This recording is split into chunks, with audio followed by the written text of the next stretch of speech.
Hello everyone and welcome to SUNUP. I'm Lyndall Stout. We begin once again this week talking about the challenges of farming amid ongoing and worsening drought. Today, Dr. Amanda Silva is back chatting with SUNUP's Curtis Hare about some research into late planted wheat for all those producers who are still waiting on the rain.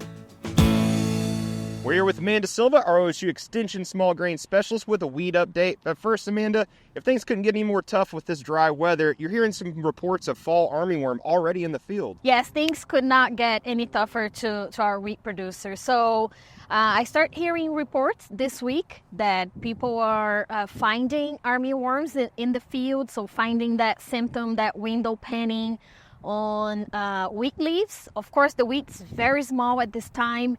In most of the fields that we are hearing reports were those fields that were planted before that rain we received in September 22nd. So for those that wheat has already established, it has around 3 leaves maybe.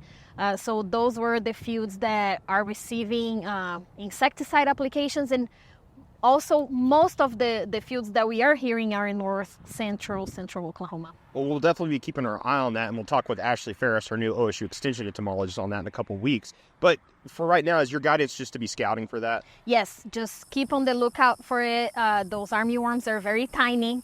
They change in activity depending on the time of the day. So just especially for no-till, look under the residue and keep the eye out. All right, so let's shift to the wheat update. We had you on last week, which we want to have you back on just because it's that time of year. So how's the wheat looking? You can kind of see a little bit of baby wheat popping up here. So is that kind of what's happening throughout the state? Yes, we have some situations where the wheat that was planted earlier, it's coming up. In some fields, we're seeing it looking good. Some areas we haven't seen any emergence yet, and in some areas we're still dusting in. We haven't made a lot of progress just because of the drought. So in some situations we were able to find moisture at 1.5 inch depth.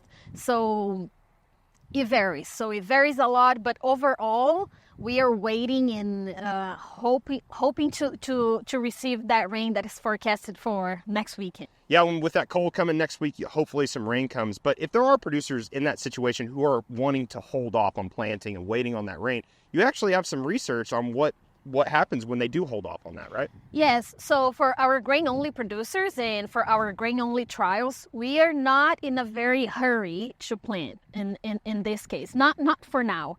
And because this has happened, so drought has happened so often in Oklahoma, especially at time of planting, we started developing research to look at what happens when we delay planting. So last year, we conducted trials comparing planting dates in October, November, and December, and also different seeding rates. And what we are finding is, well, from last year, actually November was the month that showed to be the best as far as yield for planting date. Now, like I said, it's 1 year of data. So in our other trials where we compared planting date in October and December, so we had a total of 6 environments in those trials. Actually, it's not very consistent that we'll see a reduction in yield when delaying planting. And so out of those 6 environments that we evaluated, 4 showed a higher yield when we delayed planting. Wow. Yeah. And so, and that has a lot to do with the environmental conditions at the time of planting. And so with that study, basically what we are seeing is the yield penalty that we possibly see or that we expect to see when delaying sowing is not very consistent. So in some years like this, the conditions are not very conducive for wheat emergence at the optimal time. In October, if we delay planting maybe to November, in some areas to December, we may not see that yield reduction, not every year. So what about seeding rate, though? Yeah, so there is also that question that, well, when you delay planting, we need to bump the seeding rate to compensate for that reduced time that we have for tillering. In fact, what our research is showing that increasing seeding rate from the average seeding rate that we plant in the state, which is about 870,000 seeds per acre, increasing from that to a million, 1.4 million, doesn't really help with yield. So from our studies, from those results, as at this time, I would not recommend farmers to increase seeding rate.